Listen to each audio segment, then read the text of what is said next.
Hello, pauwi na ang inyong lingkod. Ito ulit tinatahak yung daan patungo sa aking inuupahang room. So room talaga yan.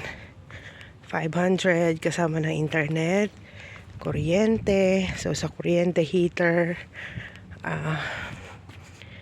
yung lutuan. So lahat ng mga appliances na gagamit ko naman. Yan, tubig, yan. Kasama na yun. So, ito, ulit ang downtown. Okay. Tawid tayo. May paparating na sasakyan. So, ito naman yung daan. Papunta doon sa... Oops. Stepping on the grass. Tayo dyan. So, ito yung daan papunta doon sa may... St. Patrick's School. Yan, so dito sa Camrose medyo kasi nga medyo lumang bayan na siya. Merong mga puno malalaki na. Ayan o, malalaki na siya. Pero mas malalaki pa dyan doon sa may downtown. Yan. Tapos yung mga bahay niya, yan, mga single, maliit, tapos yun yung may mga basement. Ganda, no? Ganda. Ayan. So, dahil spring na nga, ito namang dog na to. Dahil spring na nga, yung mga puno, ayan, medyo may yabog na naman ang dahon. Itong iba, medyo late. Ang laki na ng mga puno. Ayan. So ay mga bahay. Hindi ko masyado maipakita at baka ako'y awayin ng mga may-ari ng bahay. Ayan. So ayan, ang linis pa rin. Ang linis ng lugar. Well maintained. Uy, dati meron dito nagtambak ng ang dami-daming gamit. Tas merong table gustong kuhanin. Kaso papasok ako. Pero yun naman, free mo naman makuha. Yung basta andyan na yan dyan sa labas. Dito sa may mga puno na yan. Yan, so free mo naman kuhanin. Kaso minsan, nakakahiya. Minsan may Pinoy na mag-asawa. Paikot-ikot sila doon sa nakatambak ng mga gamit. Tapos pagdaan ko, sila, umalis. Siguro nahiya din. Pero yung mga gamit, maganda pa rin naman. Mga Christmas decor. Siguro sila. Naglipat bahay or binenta na to. Kung ako lang may pera, Diyos ko. Bumili ako ng property dito. Kaso wala pa.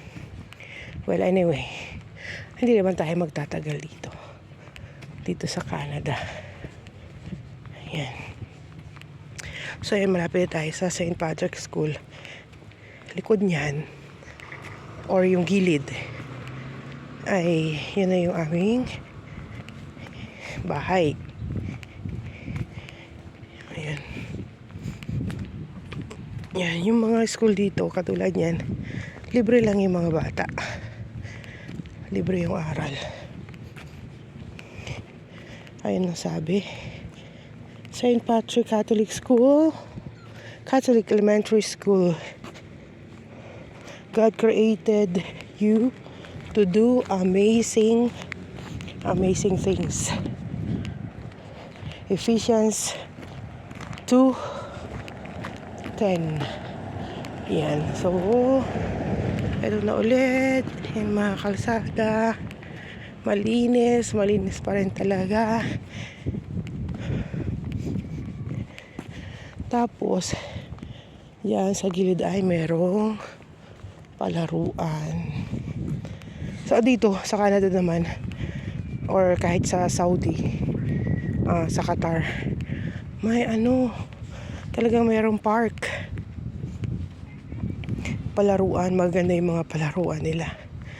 So, sana all na lang talaga.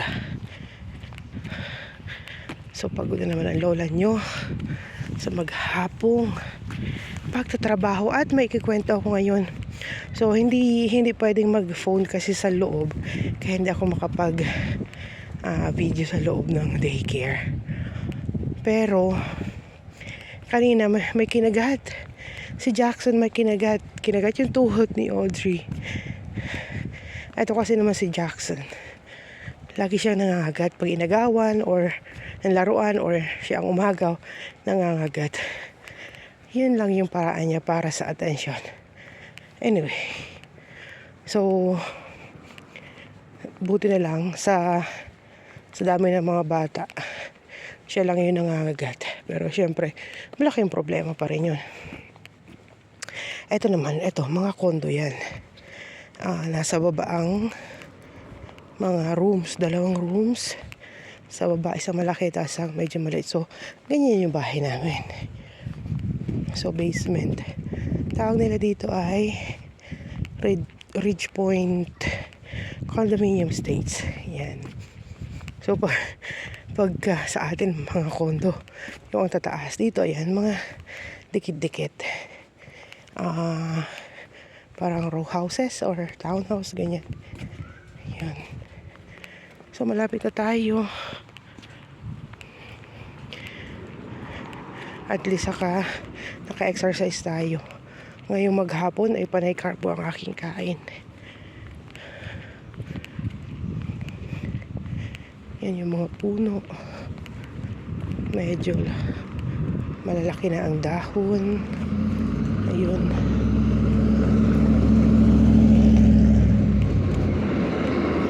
Naantay ko dumami ang mga bulaklak lalo sa daan. Ito naman kasi mga dandelion na pinapatay pag yung ganyan sa mga grass na yan. Ayan, pinapatay nila yan.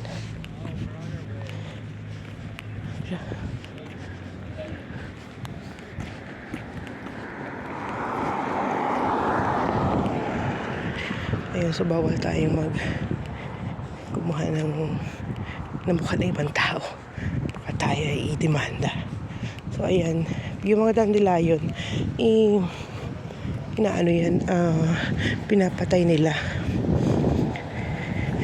Ang bilis niyang dumami yung dandelion na yan.